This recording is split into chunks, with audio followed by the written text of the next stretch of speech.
Ay, Grace. Teka.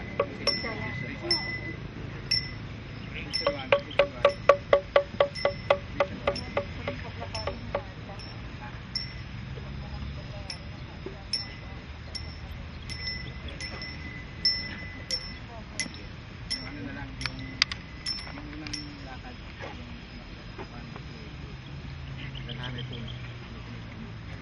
Hanggang saan? Akit tayo. Lakad na lang ha. Ready?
April 26, 2011 marks the 25th anniversary of the Chernobyl nuclear disaster.